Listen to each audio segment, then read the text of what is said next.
that round went for you? It went well.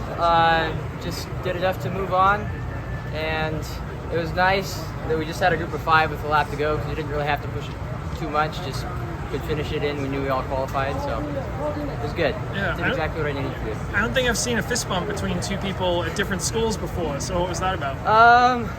I think part of the reason why I did that is because Casey Klinger in his 5K last at regionals, he fist bumped with Sam Gilman with like 100 to go. I don't know why that went through my mind, but the last 50 meters I was like, I'm gonna fist bump somebody. I don't know why. I've never done that before, but that's just what I did.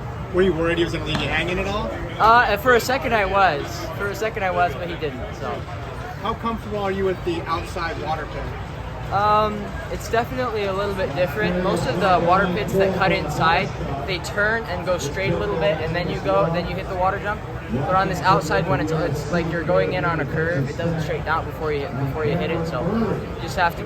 You're just doing it a little bit more on the turn than some of the other water jumps. But it feels like a water jump. It feels normal. It's a little bit of a different rhythm to the race. I feel like when it's on the outside water jump because the hurdles are spread out just a little different. But it's a steeplechase. So how excited are you? I mean, you're number 3 all time, Duncan number 2 all time in the event, and now we get to see you guys face off against each other. Do you have a sense of like the history that's going to be at stake in that race? Well, I'm excited to be able to compete against him. It was fun to compete against him last year at NCAAs.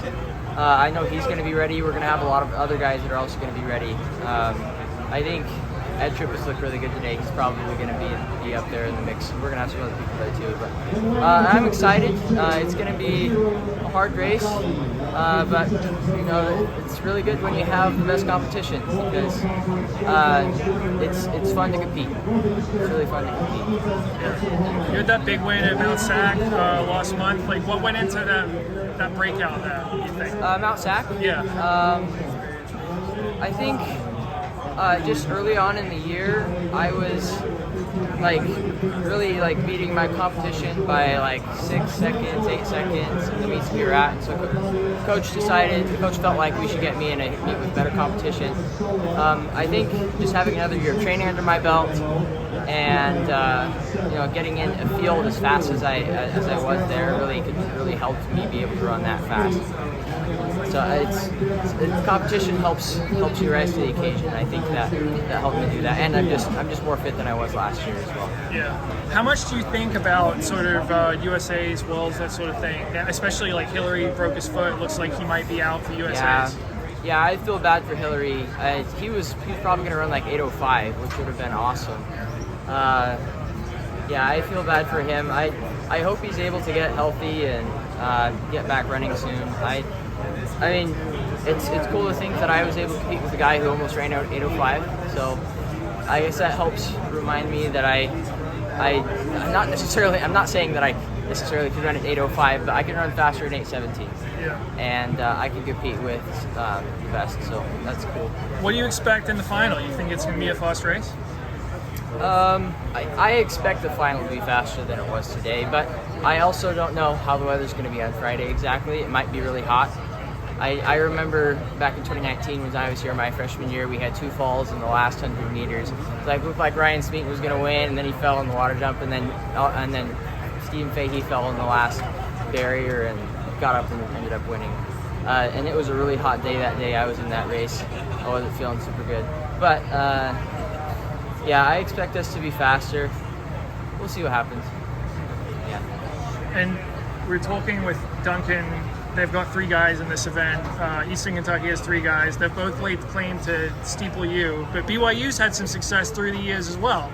So is there a bit of a rivalry between the steeple powerhouses? Well, I like to claim BYU steeple U. I'm from BYU, but there's a lot of other really good steeple crews out there and steeple teams out there. Montana State's been doing really good with their steeplechase crew, and the fact that they got 3 people to NCAAs this year is really awesome, and it's very impressive.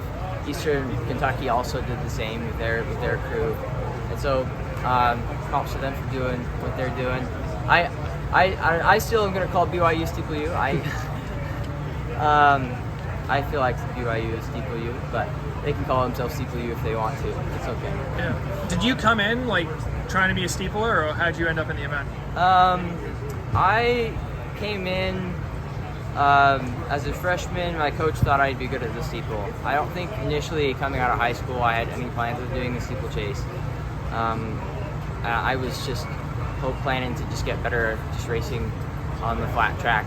But I also was curious. I wanted to give the steeplechase a try. I like to try new things, and coach thought I'd be good at it, and I ended up being really good at it. And I had that kind of naive mindset, I think, my freshman year that helped me to make that jump then, and then I've been able to get better since then. Since I've been back from my missionary service in 2021. Awesome. Well, nice run today, and looking forward to the final. Thank you for the time.